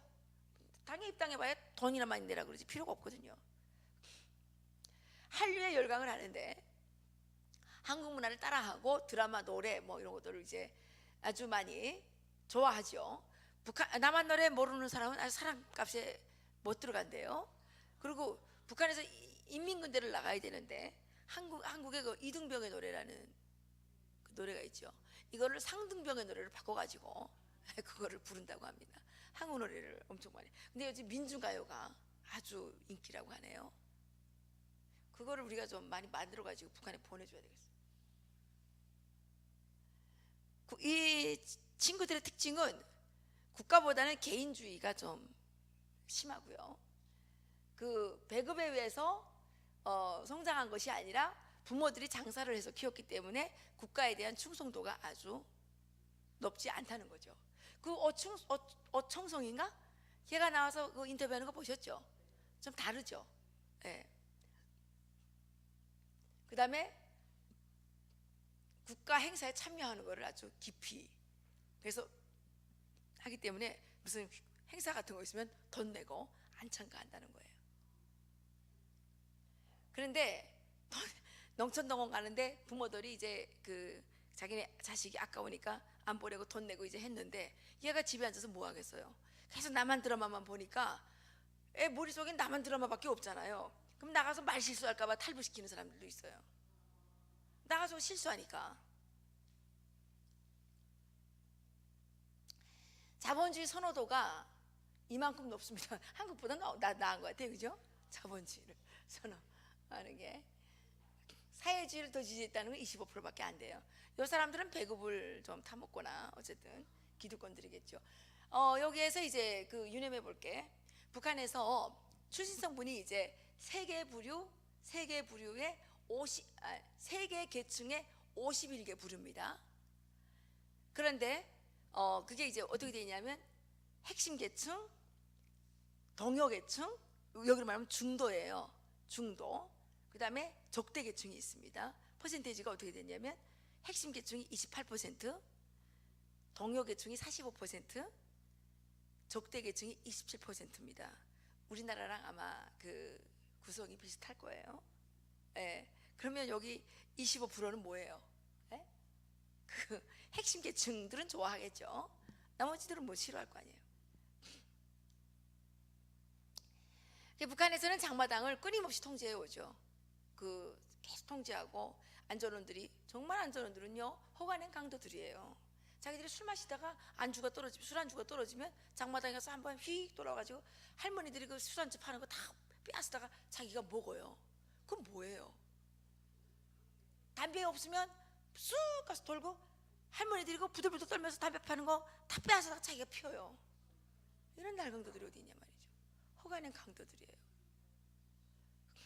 그리고 장마당 그 규제를 계속 풀었다 쪼였다 하면서 계속 백성들의 재산을 갈취를 해내는 거죠. 끊임없이 통제를 합니다. 그렇지만 그 끊임없는 통제 속에서도 장마당은 아직까지 건재하게 살아남았다는 거죠. 그 장마당이 아주 생활력이 있나요? 생존력이 있나요? 이게 이제 2002년 7월에 또 이렇게 취했고 2003년에 뭐 종합시장 도입했고 이제 이렇게 되지만 계속 장마당을 쬐딱 풀었다 하면서 아직까지도 이 장마당을 허용할 수밖에 없는, 특히 2009년도 11월 30일 날 합회 개혁을 갑자기 하죠. 그리고 장마당을 완전히 폐쇄했어요. 사방에서 안전원들이 맞아 죽는 현상이 일어났어요. 그래가지고 몇 달 안 지나가지고 장마당을 다시 오픈을 했죠. 5월 달에. 그때 김정은 운의 생각은 화폐 개혁을 해서 그 돈을 다 끌어다가 자기가 이제 배급제를 하려고 했던 거예요. 근데 배급제를 할 수가 없었습니다. 그때 국경 지역에서는 국가밀수라는 미명하에 그 중국의 이제 개인들이 가서 쌀을 밀수에다가 한 몇 달 동안 배급을 줬는데 그렇게 해가지고 안 되죠.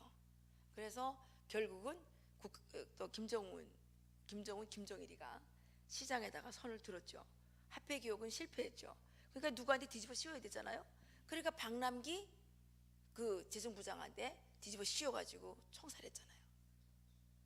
박남기 그 부장 딸이 저랑 약간 같이 일한 적이 있어요. 김일성 종합대학 정치경제학부 나오고 나이도 나랑 비슷할 거예요.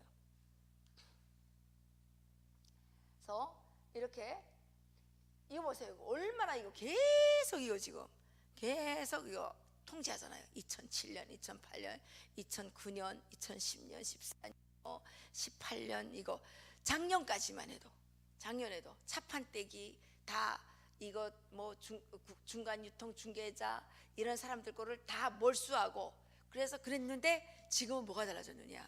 옛날에는 막 통제하면 사람들이 수능적이었는데 지금은 막 반항한다는 거죠.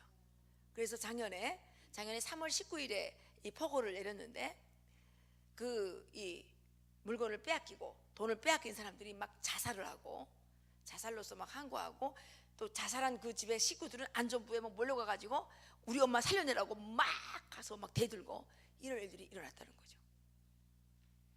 이게 북한에서 지금 사람들이 지금 옛날하고 좀 달라진 게 옛날에는 자살을 그렇게 막 대놓고 못 했는데 지금은 자살로 항거하는 사람들이 너무 많은 거예요. 아까운 생명들이 너무 죽는데 안타깝습니다.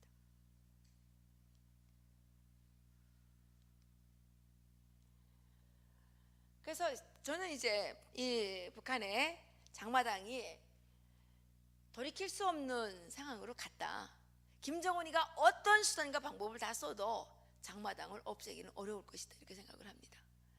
그리고 최근에 이제 중상류층을 포함한 절반 이상이 배급제를 원하지 않았고 자유로운 장사활동을 또 선호하고 있다고 합니다.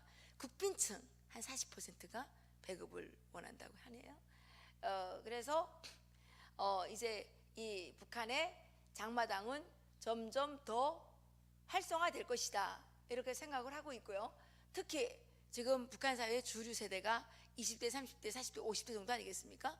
이 사람들은 완전히 그 북한의 장마당에 익숙해진 세대라는 거죠. 그래서 군인들도 전쟁이 일어났을 때 김정은을 위하여 과연 목숨을 바칠지 퀘션이라는 거죠. 제가 예측하건대는 전쟁이 일어나면 김정은은 미국의 총이 아니라 북한 어느 군인이나 북한 주민들에 의해서 맞아 죽을 거라고 저는 확신합니다. 김정은이 김일성이나 김정일 같은 리더십을 획득하기 위해서는 배급제가 필수인데 배급제를 실시하기에는 이제 너무 멀리 왔다는 거. 예, 사람들은 배급제도보다 장마당에서 장사해서 사는 것을 더 편하게 생각한다는 거죠. 배급을 줄 때는 보세요. 나는 광산 가서 일하기 싫은데 날 광산에 무조건 가라 그러잖아요. 하기 좋겠어요? 난 내가 그냥 광산에 안 가고 그냥 다른 데 가서 돈 벌어서 먹고 살면 되는데 그렇지 않아요? 그렇지만 나 광산에 가서 뭐 또 돈 좀 많이 벌기 위해서 갈 사람도 있겠지만 자기가 하고 싶은 일을 할 수 있잖아요. 배급을 안 받으면. 그 배급을 받으면 어떻게 됩니까? 내가 하기 싫은 일을 해야 된다는 거죠. 그러니까 배급제를 싫어하는 거죠. 그리고 이 배급을 못 주게 되면서 제일 어려운 게 뭐냐면 행사 있죠. 행사. 옛날에는 행사한다 그러면 새까맣게 모여 나왔는데 요즘은 인원 모집이 잘 안 돼요. 작년에 왜 문재인 대통령 평양 갔을 때 평양시민 동원됐는데 제 뒤에 보니까 앞에만 조금 있고 뒤에는 듬성듬성 하더라고요.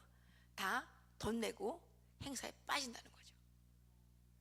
그런데 국가가 이제 수출하는 기업들 운영할 때는 사람들을 동원할 수가 있었는데 국가가 수출하는 기업도 운영을 못하면 사람 동원을 전혀 할 수가 없다는 거죠. 최근에 삼지연에다가 김정은이가 자기가 원산에서 태어났는데 지금 백두혈통이라 그러면서 지금 그 삼지연에다 지금 자기 고향집을 짓고 있다는 거 아닙니까? 거기에 지금 9만 명을 동원했는데 한 개 대대 600명이 지금 대량 탈출 사태가 일어났다는 거예요. 지금 이게 지금 더 문제가 뭐냐면 중대장, 뭐 대대장 이런 간부 있잖아요. 이 기초 간부들이 있어야 인원들을 통솔할 거 아닙니까? 예? 그렇잖아요. 김정은이가 다 혼자서 할 수 있는 거 아니잖아요. 밑에 자기를 도와주는 그 팔다리들이 있어야 될 거 아니에요. 이 사람들이 나 간부 못 할래 이러고 거부한다는 거예요. 말 안 들으니까 사람들이. 그러니까 이게 지금 김정은이야말로 지금 체제 위기입니다. 그러니까 오늘 우리가 그 뭐 방송하면서 이제 우리 그 기자가 그 또 북한에서 이제 정보를 가져왔는데 김정은이가 요즘에 지금 분노 조절 장애에 걸려가지고 분노 조절 장애가 왔대요. 지금 되는 일이 없잖아요. 그러니까 그냥 걸피자면 화를 막 내고, 예?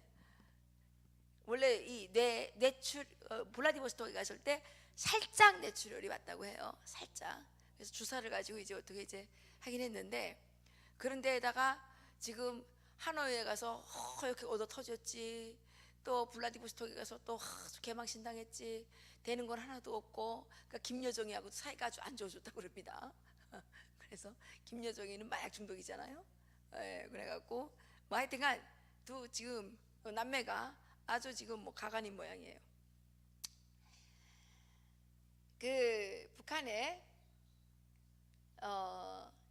화폐도 전혀 통제가 불가능한 상태이고, 그렇기 때문에 장마당 이전으로 돌아간다는 것은 저는 불가능하다고 생각을 하고 있고요. 김정은이 비핵화를 하고 개혁 개방을 실시한다고 해도 이 왕조를 유지하기가 어려울 것 같고요. 현재 상태를 유지하려고 해도 더 이상 유지가 어렵기 때문에 김정은의 살 길은 빨리 보따리 싸가지고 북극으로 가든지 남극으로 가든지, 그게 생명을 살릴 수 있는 오직 한 가지 길이라고 생각을 합니다. 그래서 저는 대한민국에 온 지 이제 22년 됐는데요. 저 그동안 와서 수많은 통일 논문들 보고 뭐 북한에 관해서 쓴 책들을 이제 많이 봤습니다. 제가 찾은 유일한 통일 정책은 이거였습니다. 53년 8월 10일 이승만 대통령께서 시국선언으로 하신 말씀인데요. 공산학정 속에 당분간 남아있게 되는 북한의 동포들에게 나는 이렇게 외치는 바입니다. 절대로 절망하지 마시오. 우리는 당신들을 잊지 않을 것이며 포기하지 않을 것입니다. 우리의 잃어버린 이북 오도를 다시 찾고 불쌍한 북한의 동포들을 구출하려는 한국 국민의 군복 목표는 과거와 마찬가지로 장래에도 그대로 남아 있습니다. 이렇게 말씀하셨는데, 이게 통일 정책 아닐까요? 저는 분명히 이렇게 생각합니다. 우리의 통일 정책은 우리가 그동안 그 건국이라는 그것을 통해서 실험하고 경험하고 결과를 바라보면서 이제 우리는 경험도 있고 그걸 하게 되면 결과가 어떻다는 것도 이제 확신을 갖고 있습니다. 그렇죠? 그래서 저는 이승만 대통령이 세웠던 이런 자유민주주의 시장경제 체제, 기독교 입국의 대한민국을, 이런 법치제도의 대한민국을 북한에 하나 세우는 거예요. 그게 통일이라고 생각을 합니다. 그렇지 않습니까? 근데 우리가 그동안 이렇게 안 살았죠. 뭐 그냥 너무 유식한 척하면서 뭐 연방제가 어떻고 뭐 낮은 단계가 어떻고 뭐 점진적 통일에다가 뭐 별의별 이론이 다 나왔지만 그건 다 쓰레기 논문이라는 거죠. 이 자들이 그 논문 쓴다고 해서 밥 벌어 먹으려고 다 거짓말만 한 것 같아요. 저희는 북한에서 공산주의 봉건 노예 왕조를 청산하고 북한 주민들에게 개인의 자유권과 사적 재산권을 보호해주는 그런 나라를 만들어야 된다고 생각합니다. 그러면 북한 주민들 스스로가 투자를 받든 혼자서 하든 밥 먹고 살 것입니다. 그런데 우리는 그동안 어떻게 했습니까? 통일 비용이 많이 들 거니까 통일이 되면 재앙이 온다, 돈이 많이 든다, 그러면서 계속 통일을 거부했죠. 이 틈사리를 이용해서 종북 좌파들이 이 통일이라는 이 영역을 독점을 하고 통일 교육을 함내하면서 북한에 대한 환상을 심어주고 사회주의 공산주의에 대한 찬양을 하도록 만들었다는 거죠. 이거는 우리 자유민주주의 세력의 뼈아픈 이 뉘우침이어야 된다고 저는 생각을 합니다. 우리가 하지 않았기 때문에, 우리가 하지 않으면 없어지는 게 아니라, 우리가 하지 않으면, 내가 관리하지 않으면 여기 도둑들이 들어오잖아요. 내 재산을 내가 관리하지 않으면 어떻게 돼요? 도둑들이 와서 들어가죠. 예. 그동안 우리가 우리의 이 정말 소중한 모든 것들을 제대로 잘 지켜내지 못했기 때문에 대한민국이 오늘과 같은 위기에 처했다, 저는 이렇게 바라보고 있습니다. 그래서 마지막으로 이승만 대통령께서 유언으로 남기신 말씀을 말씀드리고 마치도록 하겠습니다. 갈라디아서, 여러분 다 잘 아시죠? 갈라디아서 5장 1절, 그리스도께서 우리를 자유롭게 하시려고 자유를 주셨으니 그러므로 굳게 서서 다시는 종의 멍에를 매지 말라, 이렇게 이승만 대통령께서 이런 말씀을 하셨죠. 정치에서나 국방에서나 빼앗긴 나라를 다시 찾는 것이 얼마나 힘든 일인지 아느냐. 정치에서나 국방에서나 절대로 이 자유를 빼앗기지 말고 굳게 서서 이 자유를 지키라고 이승만 대통령 유언으로 남기시지 않았습니까? 이 오늘날의 이러한 상황은 누구의 탓이 아니고 빨갱이들의 탓도 아니고 우리들의 탓이다, 저는 이렇게 생각합니다. 우리들이 게을렀고, 우리들이 자만했고, 우리들이 오만으로 인해서 우리가 익히 해야 할 의무를 다하지 않았기 때문에 우리의 권리가 짓밟히게 되고, 우리가 이제는 어느 날인지 모르지만 정말 사회주의 지옥으로 떠밀려서 처박히게 될 처지가 됐다는 거죠. 지금 이 시간에도 국회에서는 수많은 사회주의 이 체제로 가는 법들이 발의가 되고 있지 않습니까? 그래서 우리가 북한 주민들을 해방해야 되는데 이제는 나 자신도 해방할 수 없게 된 거예요. 그죠? 그래서 우리는 우리를 지키기 위해서 북한의 공산주의 노예 왕조를 반드시 척결해야 된다. 제가 이것이 이제 여러분들께 드리고 싶은 말씀이고, 통일이라는 건 무엇이냐? 한마디로 이승만 대통령께서 세우셨던 자유민주주의 시장경제 체제, 법치 제도, 기독교 입국, 한미동맹, 이렇게 된 나라를 북한에 하나 만드는 거죠. 네. 그러면 누가 필요해요? 북한 사람들이 혼자 할 수 있어요? 여러분들이 해야 되는 거죠. 우리는 경험이 있잖아요. 우리는 본 게 있고, 이거 이렇게 가면 안 돼, 가는 길은 안단 말이에요. 그죠? 그래서 우리가 자유통일 칼리지를 하는 거죠. 네. 여기서 마치겠습니다. 긴 시간 동안 고맙습니다.